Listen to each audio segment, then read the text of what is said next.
Good evening, everyone. We are calling to order the regular meeting of the Committee on Ordinance. I'm the chair, Rebecca LISI. The members present in the chambers with you this evening are Ward 2 City Councilor and our acting mayor, Terry Murphy, as well as Linda Bacon, Ward 5 City Councilor. Also on the committee is Libby Hernandez, Ward 4 City Councilor. And in the chambers, I understand that we're also joined by Councilors McGivern and Bartley. So thank you for coming down this evening. There is several items on our agenda that require public hearings, the first of which is item number 1, which is a petition from the residents on Michigan Ave for speed bumps. Motion to go to item 1 and open the public hearing. Second. Motion has been made and seconded. All in favor? Aye. Any opposed?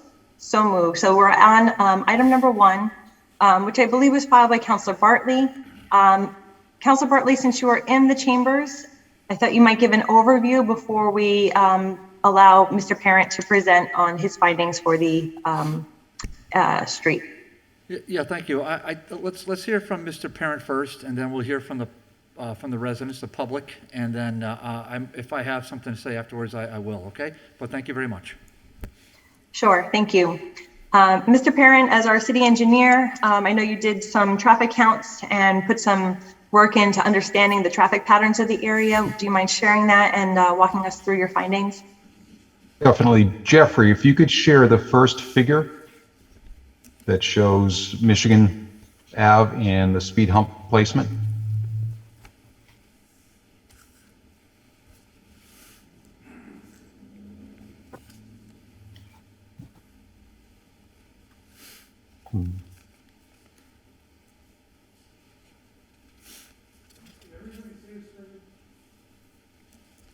Good, thank you. If you could zoom it out just a little bit, that'd be great. Let them come in. Thank you. If they want. To give a little bit of background, as most folks know, there was a order filed by Councilman Bartley in response to a petition submitted by the residents of Michigan Avenue. My understanding is that the intent of the request was to attempt to reduce vehicle speeds as well as the number of vehicles that travel on Michigan Ave. Michigan Ave is believed to be a cut through for traffic coming from Homestead down towards Westfield Road. In response to that, the DPW did get out on site. We installed 2 speed humps on the lower section of Michigan. The reason we put them on the lower section was that is where the cut through would be. The upper section would not be involved in the cut through. And we deliberately put the speed hump closest to Westfield Road before you got to Superior Ave because we didn't want to have people attempting to avoid the first speed hump by taking a right-hand turn on Superior and trying to get around the speed hump. So we put it before you came to Superior. As I indicated in my memo, installing these temporary speed humps is a significant effort. They were installed, they look great. I think they're function great, but it actually involves drilling for each speed hump over 400 holes in the pavement to anchor the temporary speed humps to the pavement so they don't get dislodged with vehicle traffic and potentially damage a vehicle if they became dislodged. The red dots you see in this map were the 2 locations of the speed humps. The yellow dot you see in the middle is where we installed our radar unit on a utility pole in front of 219 Michigan Avenue. And Jeffrey, if you could then go to the second slide, the graph. And as engineers, we like graphs, we like figures, we're always trying to find a better way to present information. And I think this graph does a pretty good job of presenting the results in a fairly concise manner. We did initially monitor speeds and vehicle counts actually last September. And given that we monitored them in the middle of pandemic conditions, we were concerned that potentially driver behavior had changed a little bit as things got a little bit closer to normal. So we did get out before the speed humps were installed, and we grabbed 3 days of traffic data just to compare last year versus this year with no speed humps in place. And we essentially found the same information this year as we did last year. So it doesn't look like driver behavior had evolved much over the past year. We placed the speed humps. Actually, the data that we collected from last year, in last September, is what you see in the blue bars. And what the blue bars represent is the number of vehicles that are traveling at a particular speed.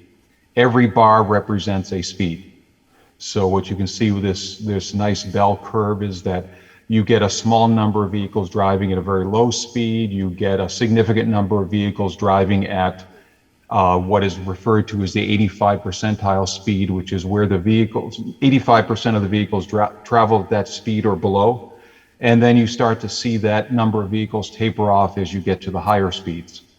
It is interesting to note that before the speed humps were installed, we did see some fairly high speeds. We saw a number of vehicles were in excess of 40 miles per hour, and one vehicle is as high as 52 miles per hour traveling that section of Michigan Ave. We took a look at the quantity of vehicles per day, and we are typically seeing in the mid to high 600 vehicles per day last September. We then installed the speed humps, and what you see in the yellow or the orange shaded bars are the results with the speed humps in place. And a couple of things pretty quickly jump out at you. You can see essentially the entire curve shifts to the left. And what that means is that shift to the left is the overall reduction in speed.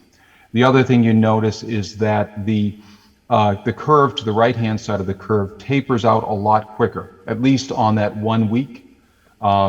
We did look at 2 weeks of data. This week is 2 weeks after the speed humps were installed because I wanted things to kind of stabilize and have driver behavior get used to the speed humps.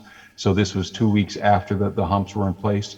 And at that point, the highest speed that we saw was 37, 38 miles per hour, as opposed to a very high speed of 50 plus miles per hour by one vehicle during that period. Overall, if I go to sum it up, we definitely see a reduction in speed on that segment of Michigan Avenue. Using that 85% number, which is kind of a traffic industry standard, we see about a 5 mile per hour reduction in speed in between the two speed humps. I suspect that we didn't do very much for vehicle speeds, approaching the speed hump or obviously on Westfield Road after you pass the last speed hump. But in that middle section, we definitely did reduce speeds. It does not appear that vehicle quantities were reduced in any meaningful manner.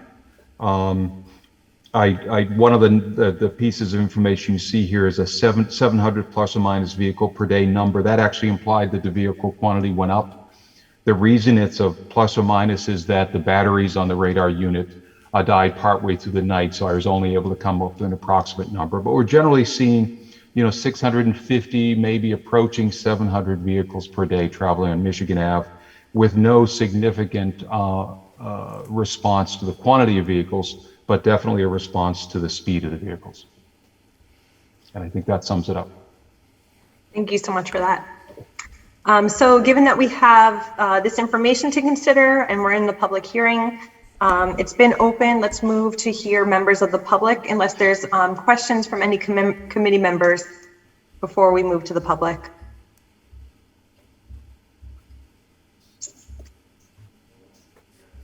And I'm not seeing any at the moment. You do have somebody approaching the microphone. Good evening. Great, thank you. Thank you. My name is Robert Dempsey. I live on the corner of Michigan and Erie Avenue. In between both of these speed humps that were installed, we're having a big changeover in families.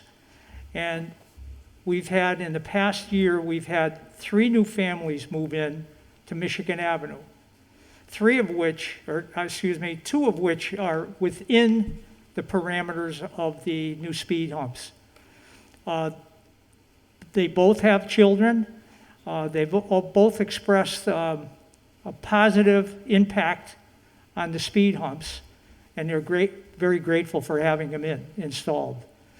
Another reason why we decided to go with the speed humps was that we were told that we were interested in putting a four-way stop on Michigan and Erie, but we were told we couldn't because of legal issues. That would have, I think, drastically eliminated the speeding from the top of the hill down, because that's a straight shot from the top down to Westfield Road. And by the time they got to the speed hump area, prior to them being installed, they were reaching 50 miles an hour, in excess of 50 miles an hour.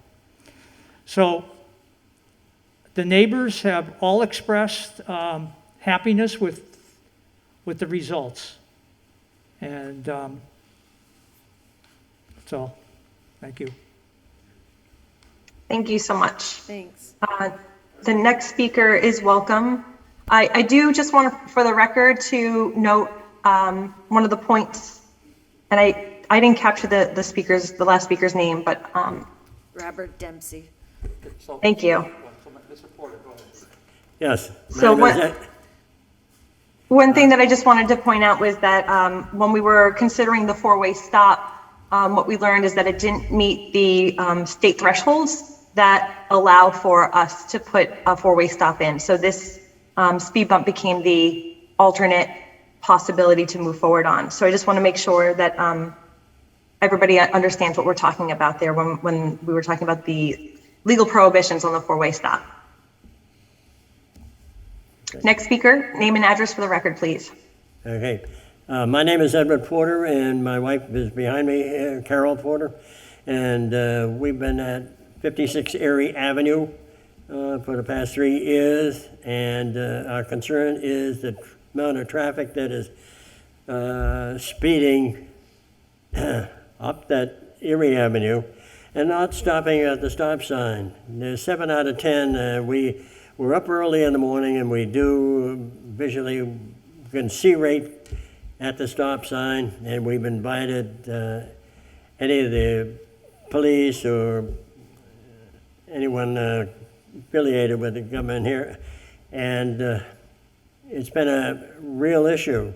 We moved in 3 years ago, and with a short time afterwards, we had 3 different accidents in probably an hour's time. So that's when it was icy weather, and so what we're asking for, or would be looking for, is we could get 3 speed bumps. Now that may seem like a lot, but coming down the hill, they're coming down the hill towards Erie Avenue at probably 30, 35 miles an hour at times, and cutting across Erie and up the hill. They come down the hill as we're backing out of our driveway, and we've had some very close shaves ourselves. So we have to be extra precautious when we back out of our driveway. And so because it's kind of a blind spot right where the stop sign is. So the stop sign, like I say, is almost covered up by the foliage right there. What we'd like to see is maybe a flashing stop sign that would draw attention to them. About 7 out of 10 cars don't stop for the stop sign, coming or going. Maybe a couple out of there will stop and hesitate, then move on to wherever they're going. So thank goodness we don't have any young children, because it could create a serious issue.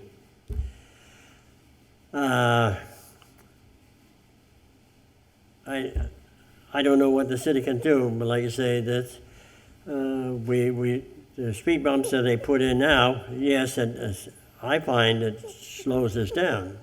It brings us down probably, maybe 10 miles an hour. Now, from what I heard, it looks like the people are coming in at a faster speed than that. how much, I don't have the facts, but something needs to be done, and especially on Erie Avenue, because we want to stay there, and we have a nice home, we've invested in the property, and we're building up, and we're adjacent to a neighbor here, and he has the same concerns. So I appreciate, I drew a little sketch here on a pencil as I was coming in here, and just to kind of give you an idea of where our location was. No, you can have that. That's just a Thank you, Councilor Murphy, kind for of give you a taking that. concept.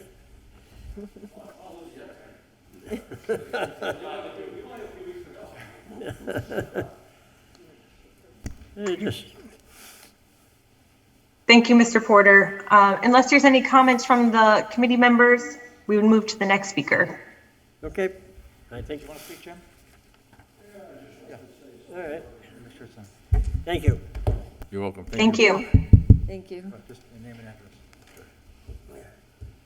address. Good evening. My name is Jim Cotton. I live at 24 Fenton Street, and I've been there for 21 years. I built a house there. I have a little bit of the same problem on my street. 5 or 6 years ago, we had temporary speed bumps put in, and then they were removed. We're going to eventually have a problem because we have some young families that are moving in as of right now. The houses have been sold. And at this stage of the game, I would probably say that I'm 100% behind the people that are on Michigan Avenue and Erie, because I know what they're going through. I have taken plate numbers. I have yelled at people when I'm cutting my lawn, which is right on the edge of that Fenton Street. And I try to be as calm as possible, which is kind of hard for me. So I'd just like to say that we would appreciate a good vote in reference to the speed bumps. I don't know if you pull those out before winter and automatically put in the permanent, but I know ours was pulled out before winter, and then everything went downhill again because of the college. And I have to say this, that I know this for a fact, there are probably 40% of the people that go through there that live there that are speeding too. I can't say they're not because I know a couple that myself I went and talked to. So I'd just like to say thank you again for your time and effort. I appreciate it, and have a safe evening. Thank you. Thank you. Thank you. Is there another speaker for this evening?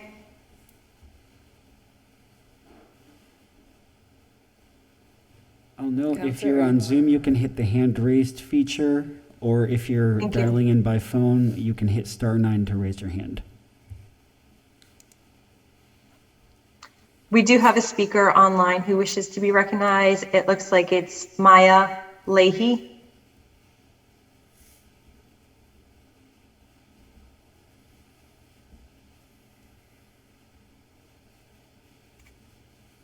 Ms. Leahy, you're being recognized to speak. Just give us your address for the record, please.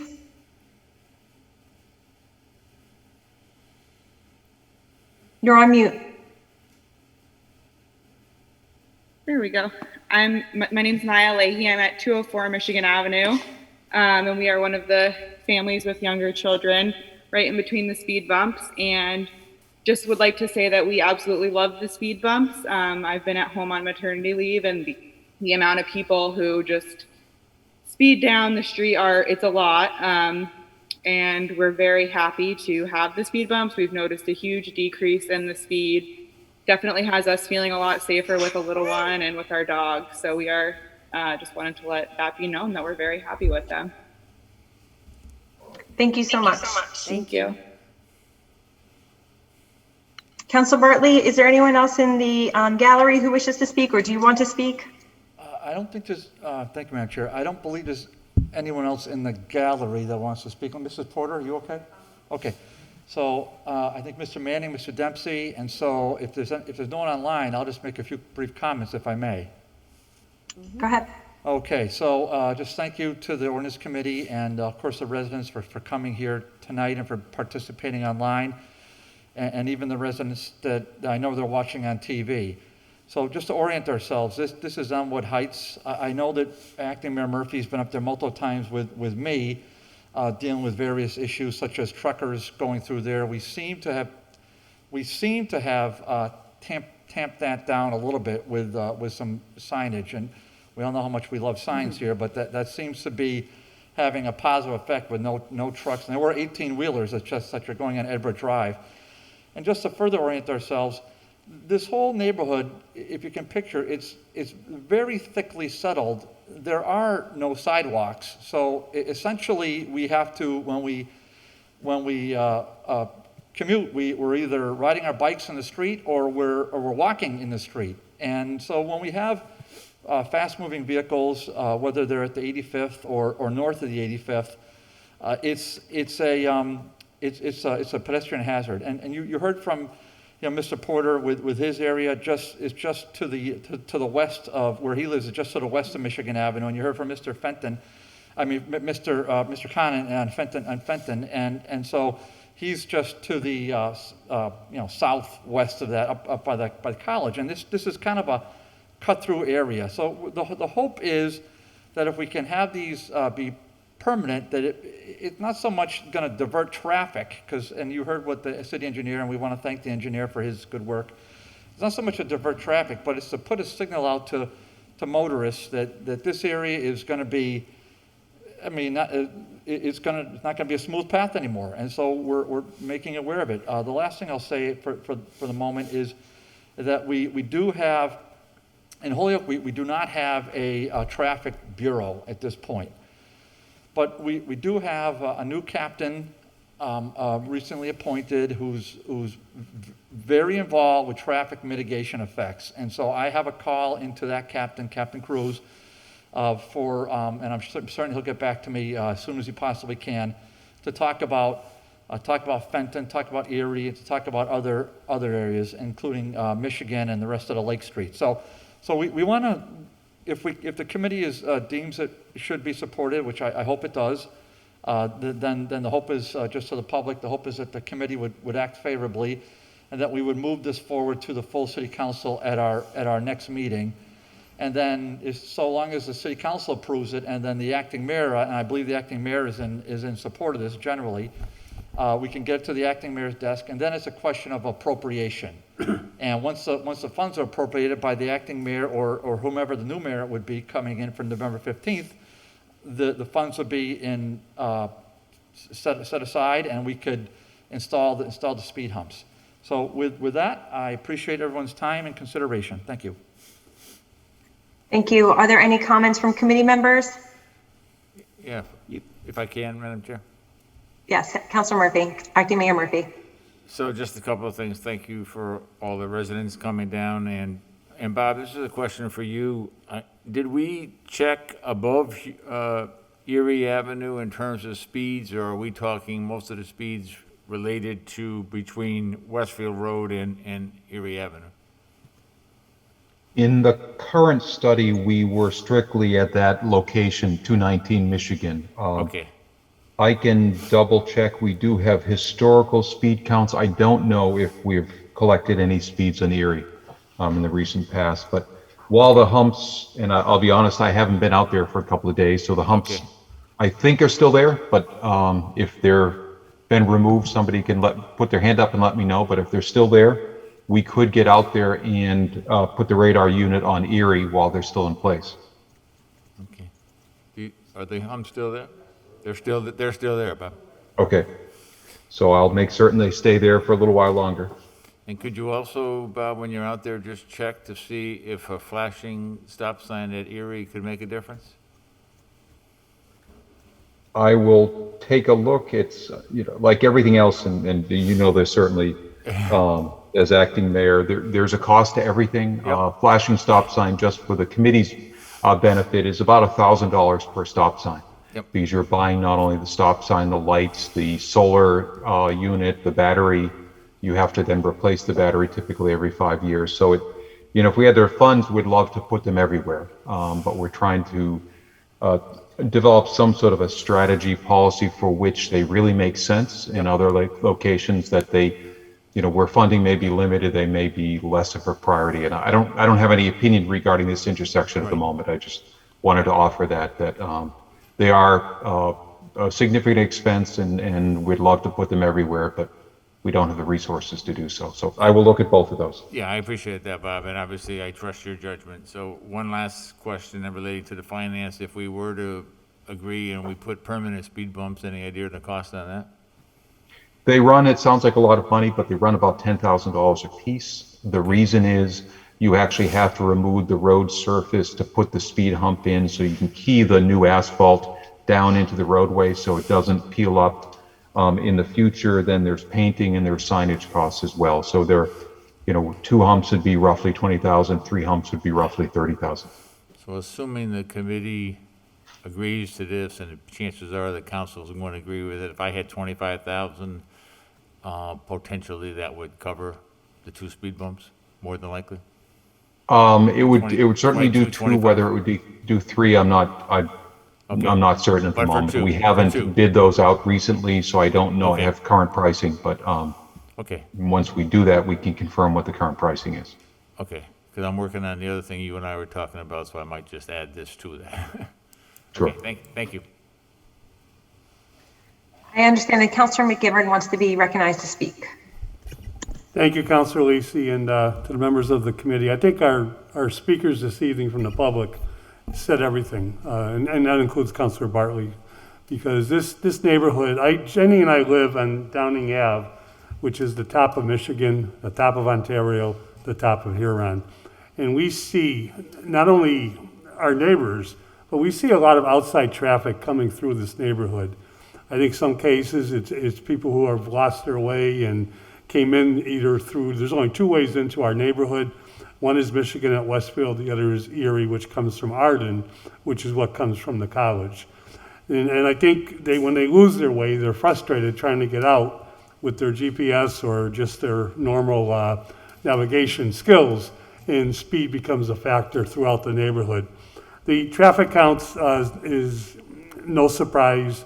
With or without the college being in session, which I'm not too sure, Mr. Mayor, if we're back in session at the college, we know that the cut through, a lot of it is from students from the college.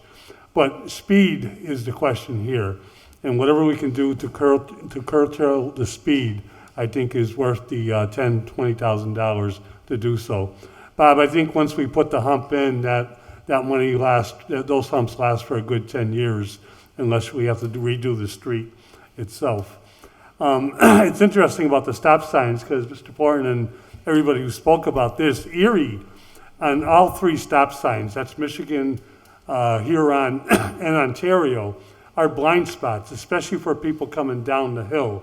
It's the nature of the hills themselves and the nature of the hills on Erie, and it makes it very dangerous for people who come to a stop sign, especially if they don't stop and cars are coming down. Going up, it's a little bit better visibility, but going down, it's very hard to see what's coming at you. And if you don't look, you easily could be in trouble. And I know Mr. Dempsey can attest to that at Erie in Michigan, because there's been a number of accidents there. So if we could figure out a way, I'm sure the mayor could find some money to loosen up. We could put some blinking stop signs just to let people know you need to stop and you need to look both ways. But I support the humps. The neighborhood came out in vast majority to support them. The traffic study supports the need for them, and the traffic counts on Lower Michigan, I think, are big.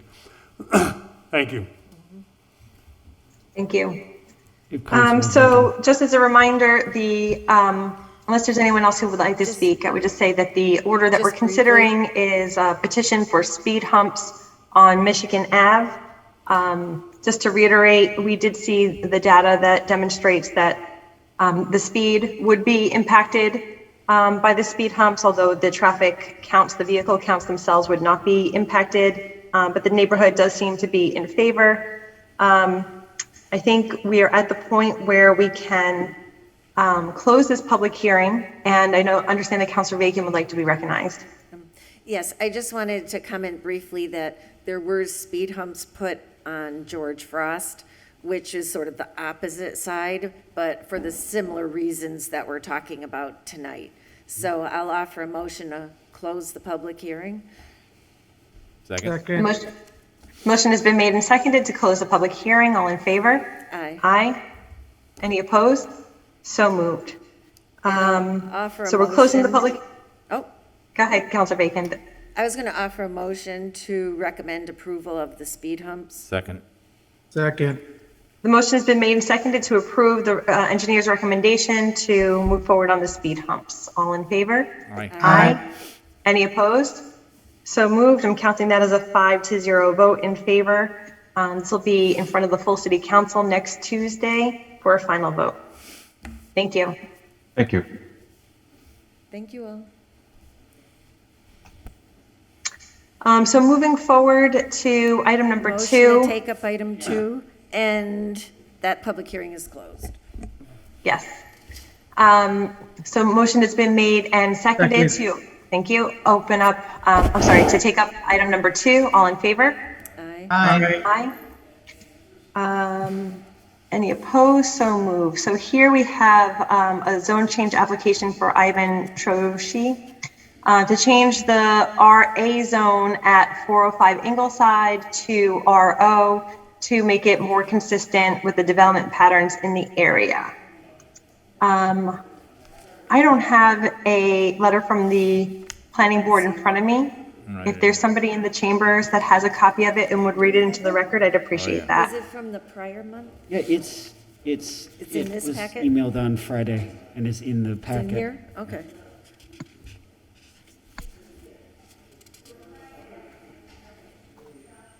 I found it.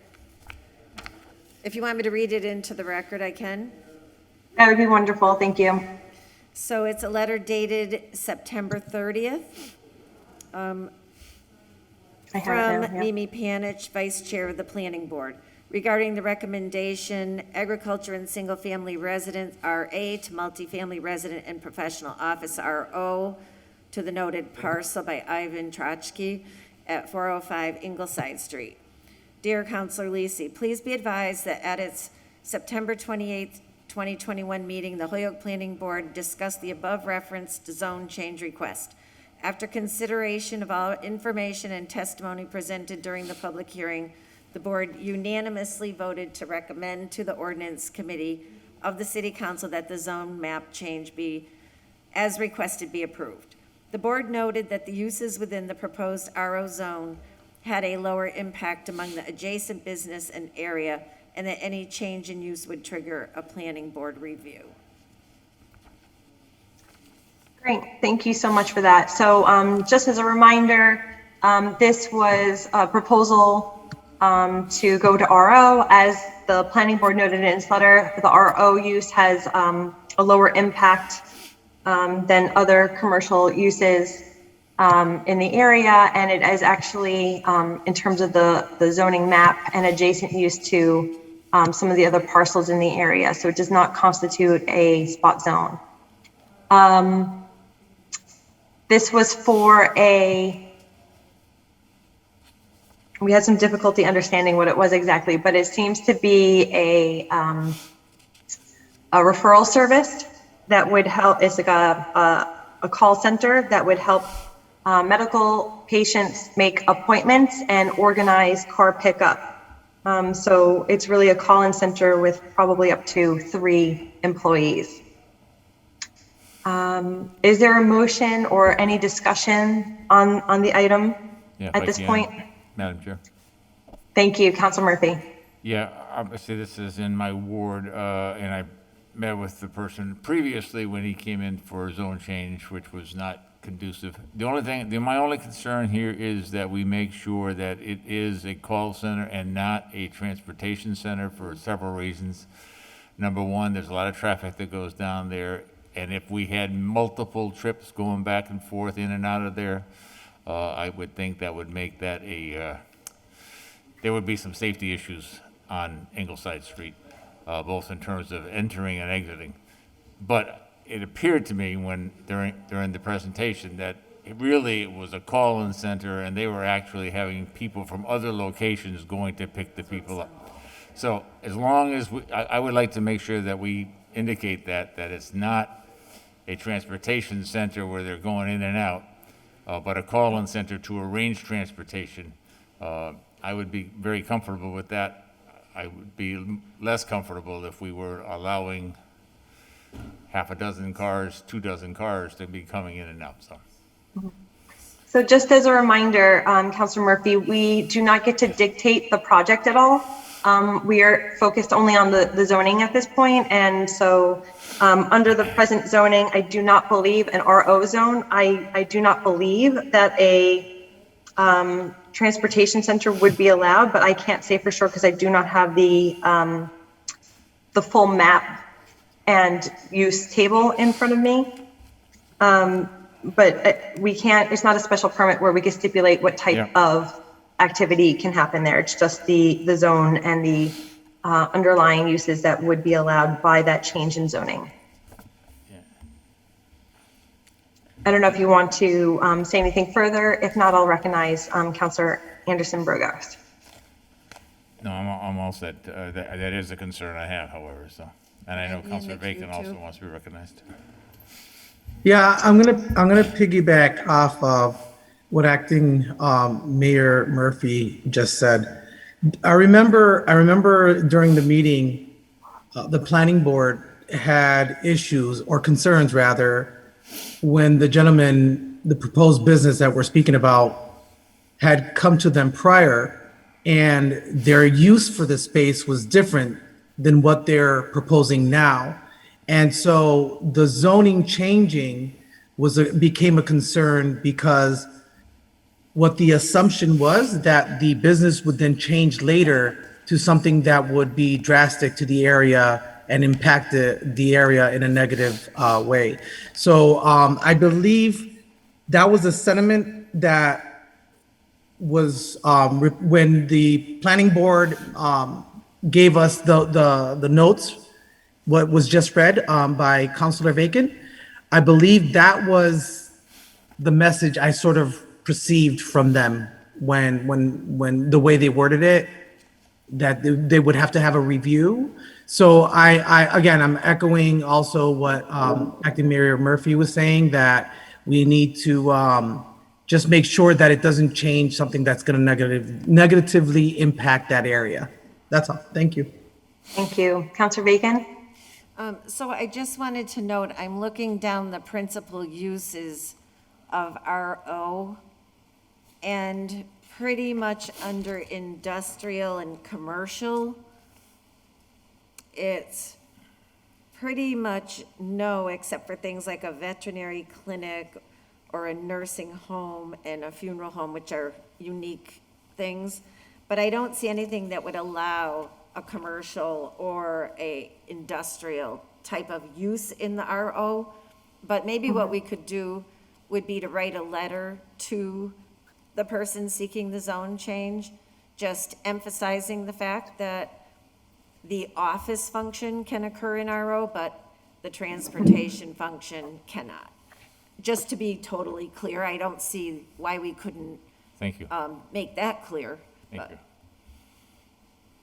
Thank you. Yeah, if I can. Sure. I mean, Councilor we can't Murphy. tell them what he can or can't do, except we can say you can't do this use. And I will say, and in both times, he's been trying to work it so that he can get something that's functional and also supported by the neighborhood, so. And I think he realizes that trying to provide transportation in and out would be a rather cumbersome and potentially unsafe situation. So I'm pretty comfortable he's doing the right thing with just the office and if you will, a redirection to have someone else pick someone up, so. But that was just a concern I had, and I think he addressed it at the meeting, and it just seems like we're in good shape, so, thank you. Thank you. And I do want to just note that the used vehicle proposal that came around the first time had requested a zone change to BH, Business Highway, which was out of sync with the neighborhood, and that's why we allowed the petitioner to give leave to withdraw to that petition. And the BH zone would allow for the most expansive set of uses. RO is fairly limited, as you just heard from Councilor Bacon's read of the table of principal uses. So I think a motion is in order. Councilor Murphy, as the ward counselor, do you want to make the motion? I'll make a motion that the zone change petition be approved. Second. Motion has been made and seconded that the zone change petition be approved. All in favor? Aye. Any opposed? None. So I'll take that again as a 5-0 vote. And moving on in the agenda, we have item number Motion to take up item 3. 3. Thank you. Second. Motion's been made and seconded to take up item number 3, that section 4.6.3.2 be amended to allow for increased fence heights by special permit. We closed this hearing on 8/31, and I believe we have a recommendation from the planning board at this point in time. Let me just see if I could pull it up myself this time around.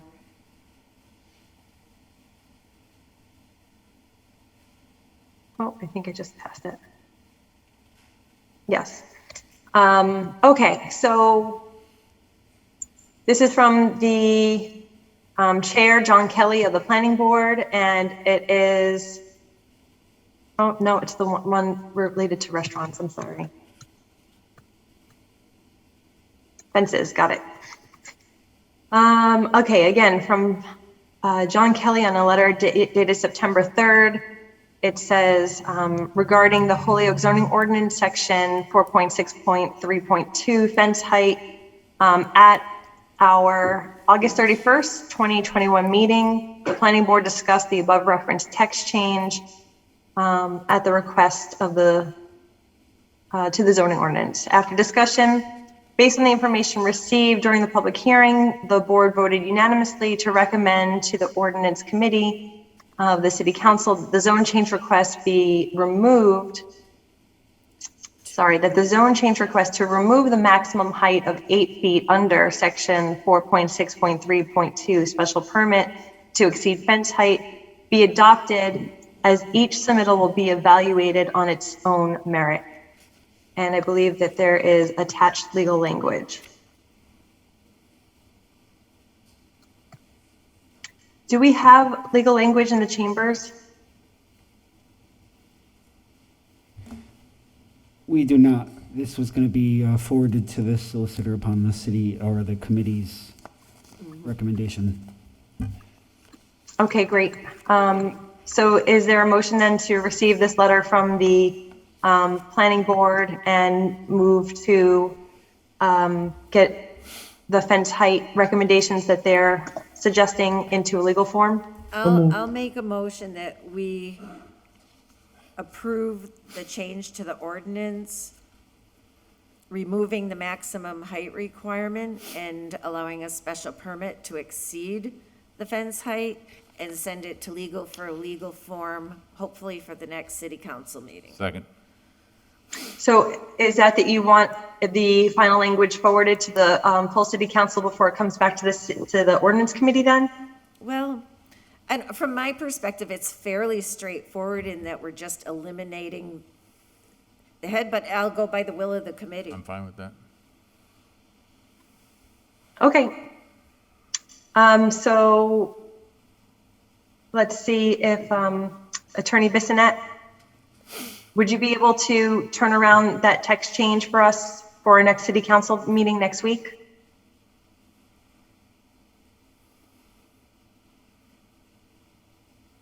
Okay, great. Okay, so then on the motion that was made and seconded by Councilor Bacon and Councilor Murphy, that we draft legal form, that our legal department draft legal form to reflect the changes suggested by the planning board. All in favor? Aye. Aye. Any opposed? So moved. So that's item number 3. And a 5-0 vote to draft into legal form and put before the full city council for next week's meeting. Item number 4 is a,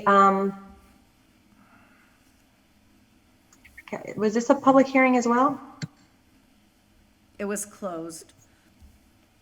Okay, it just August didn't say it in the 31st. agenda, but I do remember it being a It's at public the hearing. end of it, yeah. Okay, so is there a motion to take up item number 4 So then? moved. Second? What? Motion has been made and seconded to take up item number 4. All in favor? Aye. Aye. So moved. So this is an order filed by Councilor Murphy to update the Holyoke ordinances of uses, defining restaurants, adding to section 2 under Appendix A, the definition of restaurant to include a business establishment where meals or refreshments may be purchased, and then further defining the variations of sit-down, drive-in, or takeout facilities. Under discussion, Councilor Murphy. I'm going to make a motion. The planning board recommended unanimously to recommend the change. Basically, all we're trying to do is, there are some, and this all started with a company or owner that wanted to have an ice cream shop and couldn't have it because it wasn't classified as a restaurant in that particular zone. And we ended up working around that. But this was the planning board's recommendation that we really need to make the restaurant a little simpler definition so that, we still have some control, but we're able to have little things for convenience for the community. So, and that's really the major difference here, is just creating that a restaurant as a business establishment where meals or refreshments, in this case ice cream cones, were being purchased by the public. So, Right. Any further discussion? So on the motion then, is there a second? I'll second. Second. Was that your Second. motion? Was the motion to approve? I'll second that. So the motion has been made and seconded, and Councilor Murphy, I'm assuming you want this also drafted into legal form for Yes. the next city council meeting? yes, please, Madam Chair. Okay, so on the motion then that we amend the section 2 definitions of the ordinance to include a more broad definition of restaurant. All in favor? Aye. Aye. Any opposed? So moved, 5-0. Okay, moving on in the agenda, we have several items that were tabled related to the RC district, but I do not believe that we have recommendation from the planning board at this point in time, although we do have several letters in the packet of support from businesses in that area, including the Taxpayers Association. So I would either leave these on the table or take them up to place again on the table. Oh, we need to take them up to continue to a date certain, sorry. So I'll make a motion to open the public hearing for items 5, 6, and 7. Second. For the purposes of receiving communications, which I think we all have. Yes, thank you so much. So on the motion then, that was made and seconded to open the public hearing for items 5, 6, and 7 related to the RC district. All in favor? Aye. Aye. So just for the record, we have received several letters of support. They're being added to the record. So the first one is from Ned Borowski. The second is from the Greater Holyoke Chamber of Commerce. Another one from Ned Borowski that was from an earlier date. The Chamber of Commerce Government Affairs Committee. This is Solely Engineering, Shield Hotels, Taxpayers Association are all submitting letters of support for the RC zone. Again, we are awaiting the recommendation of the planning board at this point in time, so I'm not sure if the committee wants to continue again or if they want to close the public hearing. If I may, I would also like to, under the public hearing, note that there is one property owner that's waiting for maps from the planning department, and they had the impression that this was an overlay district. So I do think in the public hearing, we should clarify that that is not what we've been discussing in the public hearing.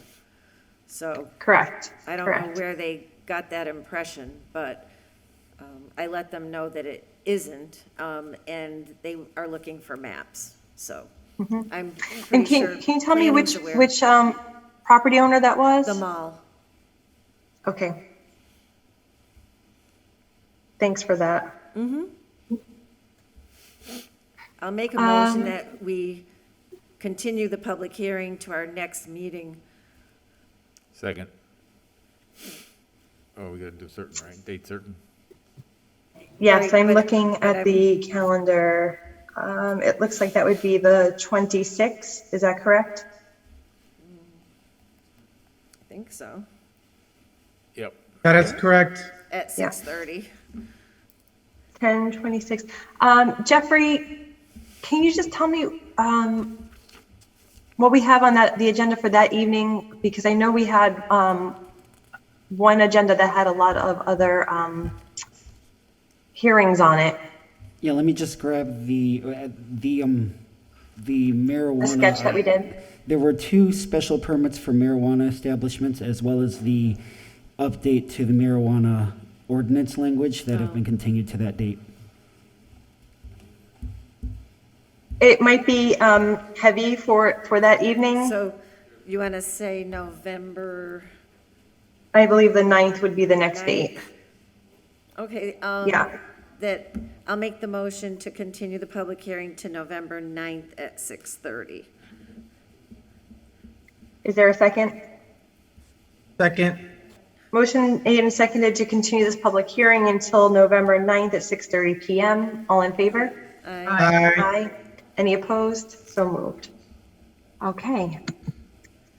We are up to item number 8 then on the agenda, which is an order filed by Counselor Anderson Burgos. Is there a motion to take this up? So moved. Motion to take up item number 8 off the table. Second. Motion has been made and seconded. All in favor? Aye. Aye. This is related to section 86-321 of the city's parking ordinance. It's a recommendation that it be amended by striking the following sections: Northampton Street East, a point 20 feet north of Crozier, a point 200 feet north of Crozier, and 2-hour parking, 8 a.m. to 8 p.m., Monday through Saturday. Under discussion, Counselor Anderson Burgos. Yeah, so I met with both affected businesses. One is a bank and the other one's a dentist. And the dentist had issues because there are times where surgery is happening and it takes longer than 2 hours, and that created an issue. So then I wanted to see what issues the bank was having. So when I met with the branch manager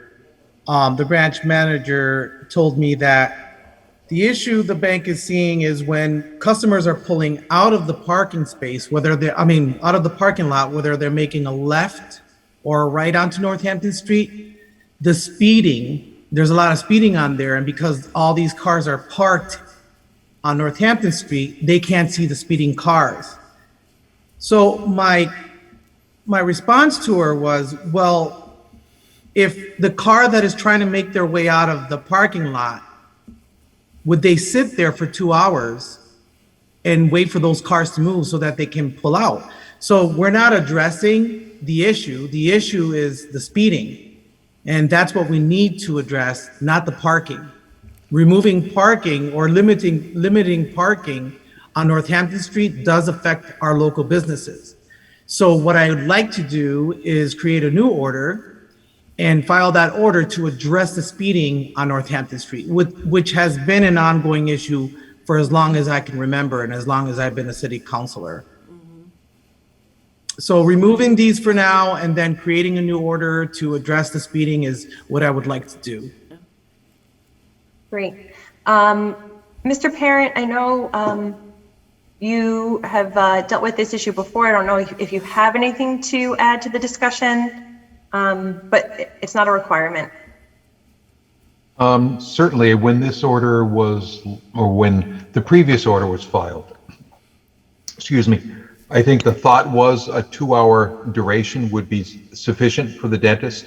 It's clear based on what Councilor Anderson Burgos has found out that it's not.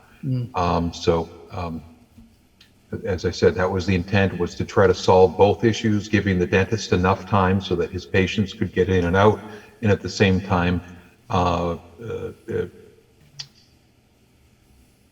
help to address some of the parking needs that exist there. So certainly if 2 hours isn't enough, then it either needs to be more or needs to be removed entirely. Thank you.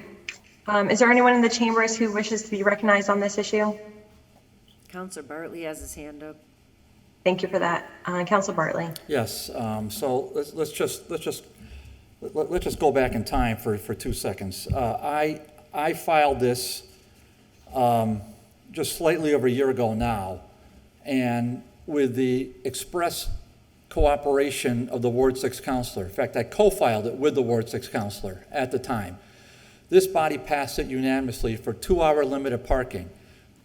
The reason we did that, and I just, this is just me talking right here now. The reason I wanted it done is because I did speak, and we heard other counselors at the last meeting talk to all the business and all that. Right now, it's Dr. Lockman-Donnie that doesn't want it.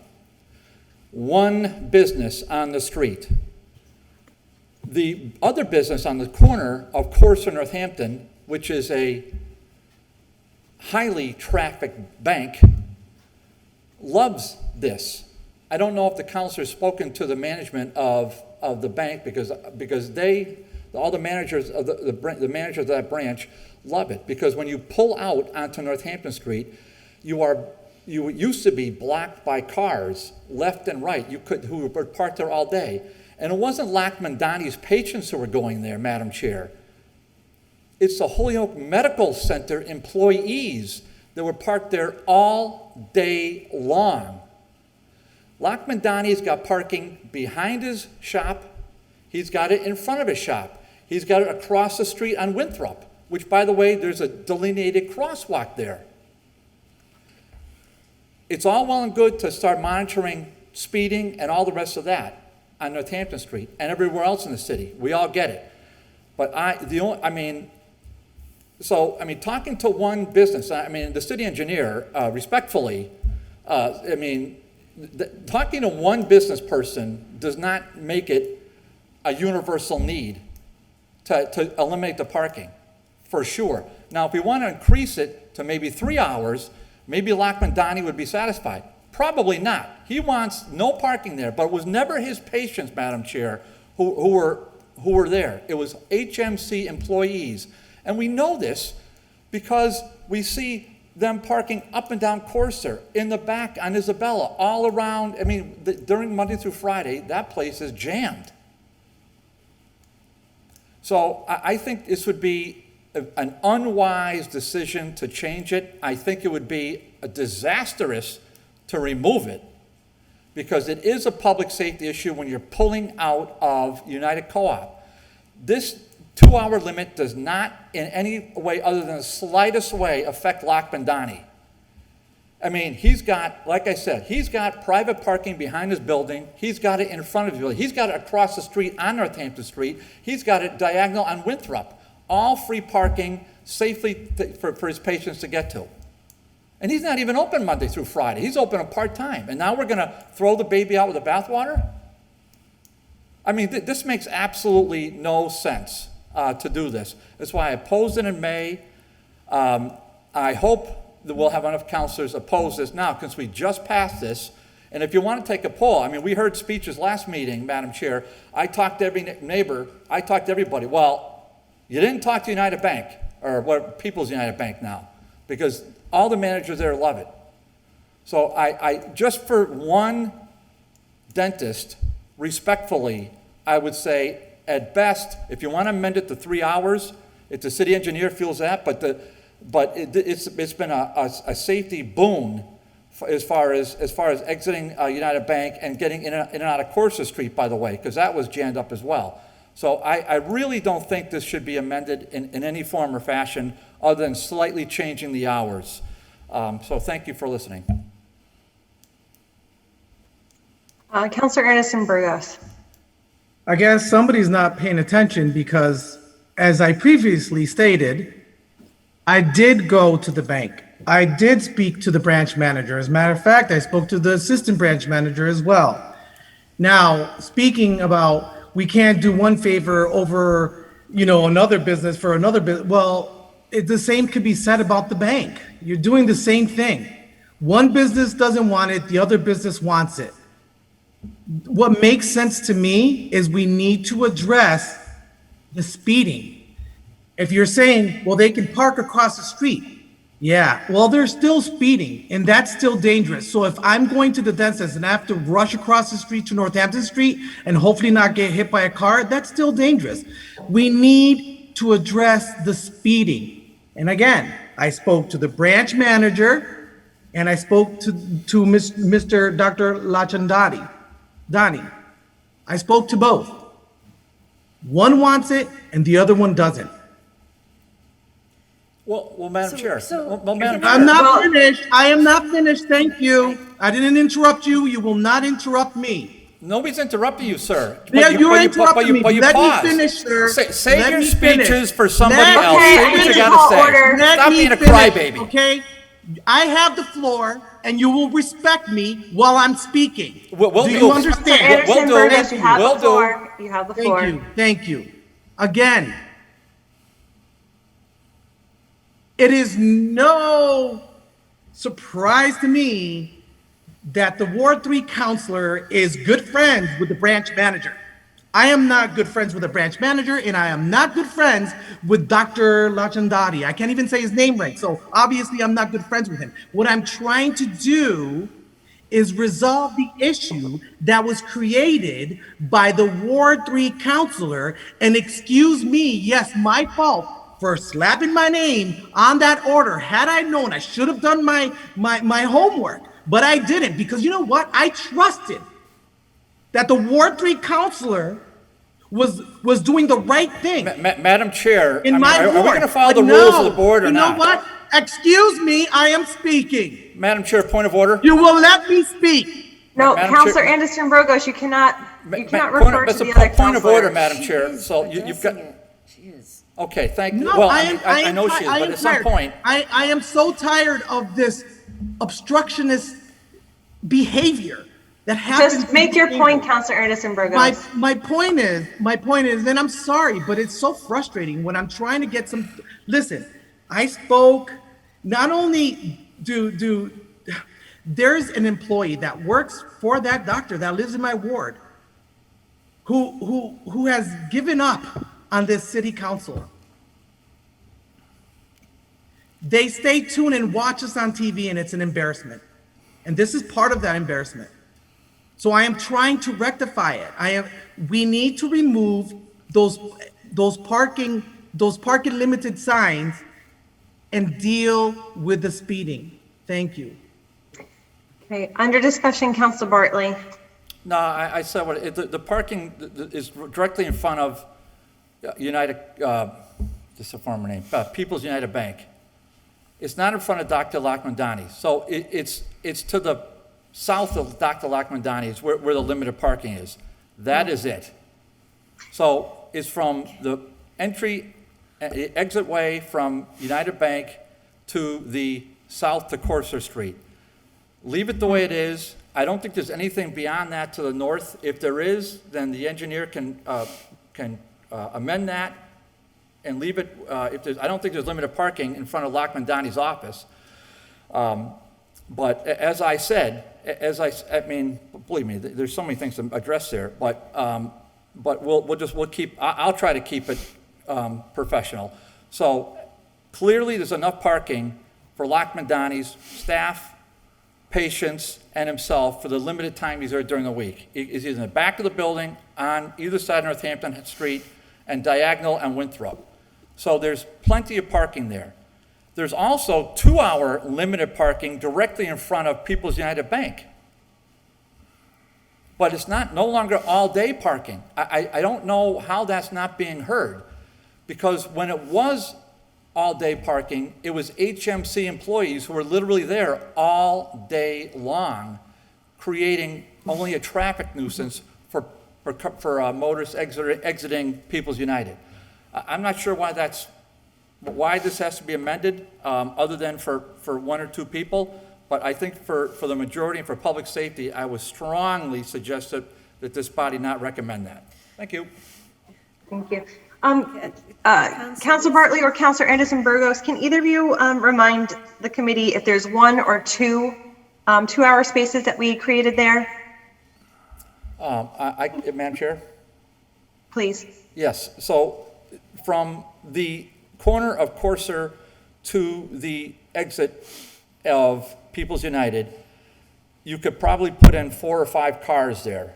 So there are not, it's a shoulder to Northampton Street. There are not delineated individual parking spaces directly in front. In fact, there are none on Northampton Street for anywhere you go, other than very limited areas such as by the Dam Cafe. But generally, Northampton Street Highway has shoulders, they call them shoulders to the road, where people or motorists are allowed to park. But in my estimation, you could probably put between 4 or 5 cars in front of the branch in that designated area. Does that answer your question?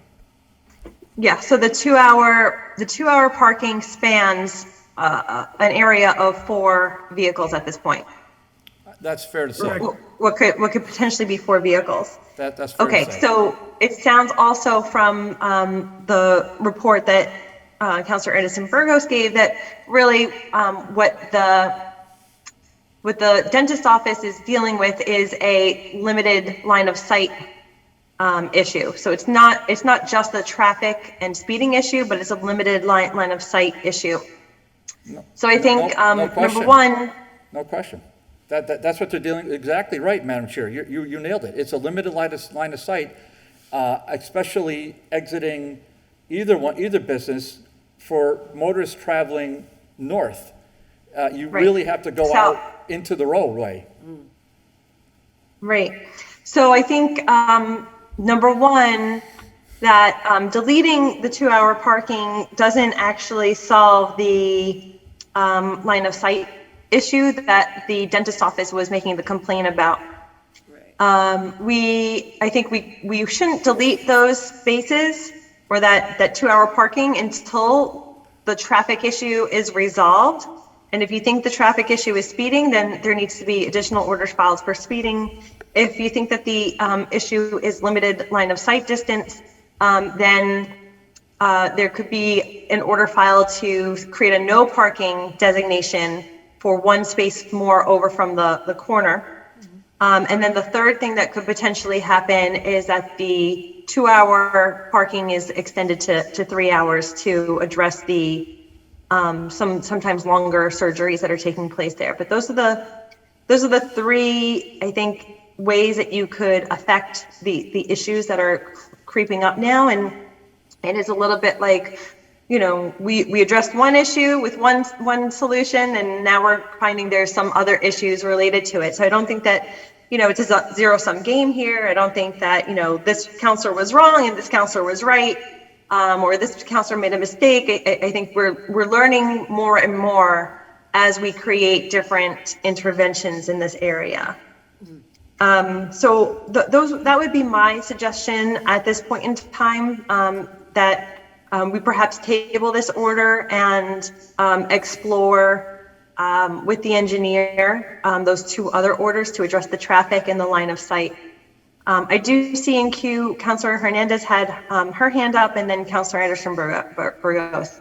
And I apologize if there's anyone in the chambers that I can't see at the moment. Please let me know. You can add Linda to the queue, please. Thank you so much. Thanks. I'm all set. Councilor Burgos, please continue. I only was going to mention that when Councilor Bartley mentioned the employees of the Holyoke Medical Center parking all day, that perhaps now with the new changes, their facility and additional parking, perhaps that wouldn't be a problem moving forward. But I have no other comments. Thank you. Councilor Anderson Burgos. I actually had my hand up when you asked the question, so I was put. But you, Bartley, Councilor Bartley, answered the question for you. But there are, so my suggestion would be to remove the two not in front of the bank, but the two in front of the dentist. The business that way at least it's half and half. And we make one half side happy and the other half happy, and that's it. But I do also agree that we should actually look into addressing the speeding, right? That's one thing I definitely want to look at. And taking it from there, because we could do that. I think we could do that. But I definitely think that we should remove at least the two in front of the dentist. So I would say, let's file those as new orders for the engineer to look at and make a recommendation on. Sure. And we'll keep this tabled until those are resolved. Okay. So in the meantime, before we take final action on this item, I do want to recognize Councilor Bacon. I was just initially only going to clarify that I thought I heard our Ward 6 counselor say he wanted this to not move forward exactly as it's written, and that he wanted to look at those other options. So I was just clarifying that that's what I thought I heard. And the only caution I would give is that if you remove the 2-hour parking signs from in front of the dentist's office, it's possible then that somebody will park in front of his office all day long. So I would just put that out there for consideration. Thank you. Could I just ask one question, Madam Chair? Councilor Murphy. I just want to understand the speeding. So we're talking about from Beach Street going north, are they just flying through the light on Beach Street? Or I'm assuming that's where we're talking, speeding north rather than speeding south? Would you like me to answer that? Yes. Go ahead, Councilor Anderson Burgos, through Yeah, the so chair. the speeding is all up and down Route 5, basically. It's like it's just it's a place where people love to speed. I don't know what it is. It could be any amount of things. Who knows? But the speeding does occur, and it occurs a lot, especially trying. What if I had to guess? If someone's trying to make a light and they're looking at the light ahead of them, and it's about to turn yellow or it's turned yellow and they're trying to fly, maybe that's why. I don't know. I don't know the reasoning behind the wheel. It could be so many different reasons why, but yes, there's a lot of speeding on Route 5 on Northampton Street, unfortunately. Both ways? Both ways, yeah, both ways? Both ways, yeah. Okay, thank you. You're welcome. Thank you. Councilor Anderson Burgos, you want to make a motion on your order? Yeah, so I'd like to table this, and I'll look into, or I'll create a new order, file a new order, and have a study done and see what we can do and see what best options. I just want to make sure everyone's taken care of. The bank, the dentist, the residents. I'm all about peace. I just want to make sure everything's done appropriately. I'll second the motion to table. Second, oh, sorry. Motion made and seconded to table. It's not under discussion. All in favor? Aye. Aye. And none opposed, 5-0, tabled. The final item in our agenda is filed by Councilor Murphy. Is there a motion to take up item number 9 for discussion? So moved. Motion to take up item number 9 for discussion. Second. Motion made and seconded. All in favor? Aye. Aye. This is that the ordinance committee meet to discuss downtown parking meters in terms of the amount of time allowed and the price charged, as well as how we might increase the number of payment options available. Under discussion, Councilor Murphy. Thank you, Madam Chair. So I filed this, there's a lot of parking issues that, since I've been hanging around downtown every day now, I hear a lot more about. So a couple of things here, and I think all of these things need to be part of the discussion. I'm going to start with the concerns of the tenants. And if we want to have people living downtown, we need to come up with an effective parking solution for those people, so that, when they're running in and out, they're not getting ticketed when they're trying to, basically not have to get up in the middle of the night to go move their car so they're not getting ticketed. We've got to find, either in parking garages or in some of our vacant lots, we need to make some kind of parking by reservation with a charge potentially, but for the tenants, so that they're not, I mean, I've had at least a half a dozen tenants who have contacted me over this. Second, I think we need to consider, is 2 hour an effective max limit, or are there some businesses that are now downtown? I've had a number of businesses that have told me usually their clients are in with them between 2 and 3 hours. And with the 2 hour parking, they're leaving that business and getting a parking ticket and then having concerns. So I want to see if it's feasible in certain parts of the street to have a 3 hour parking, which would assist some of the newer businesses that have come down that are providing, in most cases, some kind of personal service that takes a little bit longer. And so that's another thing. 3, we have a number of areas where parking meters have been removed and I'm not really quite sure why, and I'm not sure if they've been removed by ordinance or just been removed without an ordinance of removal. So I think all of those we need to go through the ordinance to see all of the downtown parking by meters and how that is, number one, are we having all those meters functioning? Number 2, are we living up to the ordinance that currently exists, and what do we need to amend it? And lastly, we have a few parking garages and some smaller garages that are by permit, but it appears that, again, we have some cases where there really are not permitted, but people are parking there. And are there ways that we can, in fact, do some of that to provide more parking for people? There's a number of cases where there are empty lots, and I'll use Hamden and High Street as a primary example, and yet many of the parking areas with meters are full. So we have a potential to have more customer parking if we were able to plan this. So and I've walked it, I've talked to tenants, I've talked to business owners. They've asked me to try to see if we can get all this coordinated so we can actually get a plan that makes downtown functional for business, functional for people living here, and obviously functional for shoppers and diners. So that's my goal, and I want to make sure. The other aspect was, just in terms of having multiple options. I know there are options, and I know I'm not the greatest techie person, so we know that. But if I can put a quarter in every machine, I'm better off than if I have to try to figure out on my phone how to do that, because I can't do that. So those are all the things that came up. I think they're all valid concerns. I don't have the exact answers, but I know from a tenant perspective, we want people living downtown, we got to give them some parking. And that's definitely one thing. And I do think we've got many new businesses that are coming, and what worked 10, 15, 20 years ago may not be working as effectively now. So those are all things I just want to have for discussion. Thank you. I see Councilor Bacon's hand, and although I'm not in the chambers, I'm going to imagine that Councilor McGivern might want to say something about this.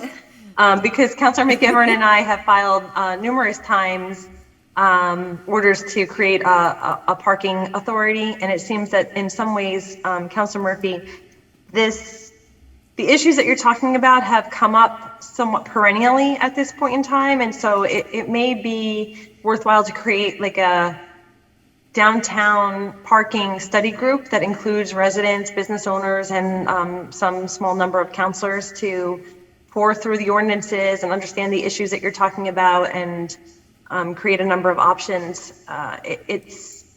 It's going to require study, as you had noted, so it may be worthwhile to create a ad hoc study group.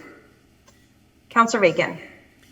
So I just wanted to throw into the mix, in case you didn't already have enough, the question of how we're doing with the parking garages with the reconfiguration and the different management, because they had been chronically, well, not necessarily underused, but definitely underpaid. And so I'm wondering, you know, what the percentage of use of the garages is? Are they seen as safe? And are the payment systems functioning at this point? So I just throw that in the mix, just, No, they're all. I don't think you know the answer. No, I don't. I know some of the answers. I know there are people that have concerns about safety in certain areas, especially in the food parking lot. But you know, all the other answers I don't have. I mean, I know, I don't disagree with a task force. I just think it needs to be accelerated in terms of coming to a conclusion. Because again, I know there are tenants that are very frustrated. They move here and they think, okay, I'm downtown, I want to be downtown. And then I get a $25 or a $20 ticket. I'm not quite sure which one it was, but, and I looked at the Suffolk Street garage, and every time I go by there, I don't see a lot of people in that garage, especially on the upper section. So why can't we make that a tenant section, which would deal with a lot of those tenants and give them a place where they can park, and also recognize that they're not, you know, this is their parking spot. This is where they can be safe. They can be, you know, and they've all said they're willing to pay a little bit to have that convenience and to know that they're not getting a ticket by being on the street for whatever the amount of time was. And, yeah, but again, I don't disagree with a task force. I just hope the task force really takes the whole thing into consideration and starts to do so relatively quickly. Not by November 15th, though. I think that model is there for a portion of a parking garage to be, you know, pay by the hour, and then the other part is permitted for long-term parking, long-term users. I wonder, Councilor Murphy, if you might use your powers as the acting mayor to convene this task force, or if you think you're going to just file an order to have the council convene that group. I could always convene a task force. That's not I mean, but I know it's all gonna relate it to ordinances, so that's why I can't send it here, so. And I want the council to be fully involved in the process. And I think Councilor McGivern is waiting to be recognized. I heard that cough. Councilor McGivern. The cough gives me away all the time. Yeah, I agree with Councilor LISI, and I understand all the concerns of Mayor Murphy. I think it's just waiting to be reconvened. The last time we did a comprehensive look at this whole situation, the chamber was very active and organized a number of their members. Other business members who aren't members of the chambers joined and I think we call it a parking authority, Councilor LISI, but we was a very active commission and did a lot of the legwork, because everything in downtown is the amount of standing parking, the amount of handicap spaces, the amount of meter spaces is all part of a plan that comprehensively fits together with the parking decks. And we've seen changes, I swear some changes that didn't come with an ordinance change. The lot you referred to, I don't remember. That was always hourly parking with very limited permit parking on a portion of it. And now it seems to be all permit parking. The PVTA flexed a muscle with their former director with the spots behind the bus station, which, to this day I think is illegal, because that is city property, where they insisted on having X amount of spaces, which are rarely used for people who work in that building. But I think it's time to look at it. The Suffolk Street deck and the Dwight Street deck, everything was inactive during COVID. There was no, as you know, Mayor Murphy, there was no ticketing. They stopped collecting a lot of the money for not all of it, but they stopped pursuing the money for monthly permit property parking.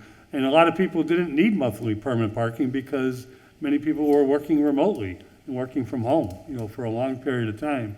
So I think that is changed and coming back to full force. And I think Councilor Bacon's question is, we got to start looking at the whole system. Is the money supporting our depth obligation and is the, what can we do to entice it?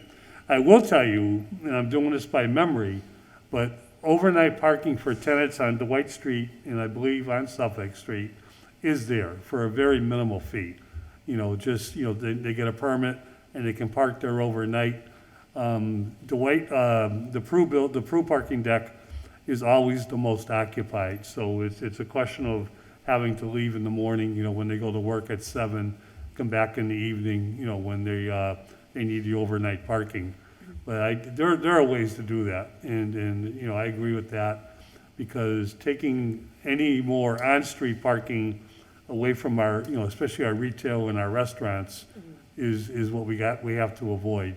And again, enforcement is the key, because shop owners, you know, since the day of time, have parked in front of their stores, and you know, have a little system going with the parking people, you know, and run out and put some money in the meters. I'm surprised because they never did the 2-hour, never gave tickets for the 2-hour parkings in recent memory. And if they're figured out a way how to do that, that can be a catalyst to get people into, and there is a way, because of they can read a lot of these meters with the apps. That should be a catalyst to get more people into the decks, and the decks will pay for themselves at the rates that are there now. If I can, Madam Chair. Councilor Murphy. Yeah, let me just say, we have been enforcing the meter parking, and I will say the person that does it has actually had a reputation as someone who's very congenial when he does it, and he's given people tickets. And people have actually told me he was very nice about giving me a ticket, and I'm happy. And I complimented him. When you give someone a ticket and they think you're nice, that's good. So we are enforcing, and we started enforcing in the parking garages as well. And again, it took a little while for people to recognize, oh, we got to make sure we're paying our fee, or paying the monthly fee, as the case might be.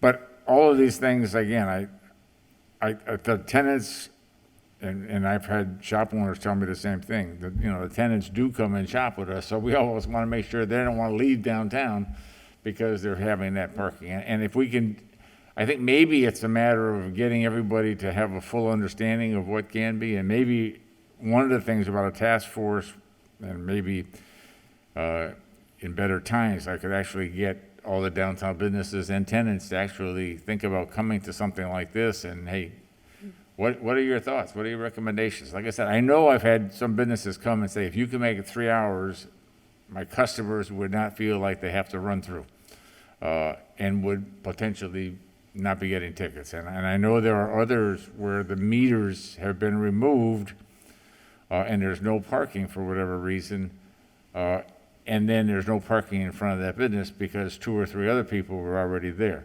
And then I look across the street and there's parking meters that have been removed, and if they were there, that would be 3 or 4 more parking spaces that store could have. So, I mean, those are the kind of issues that I think we've got to look through in a street by street basis, and as a universal downtown as well. But I think you also got to look street to street, because what's the need of that street, and are we meeting that need?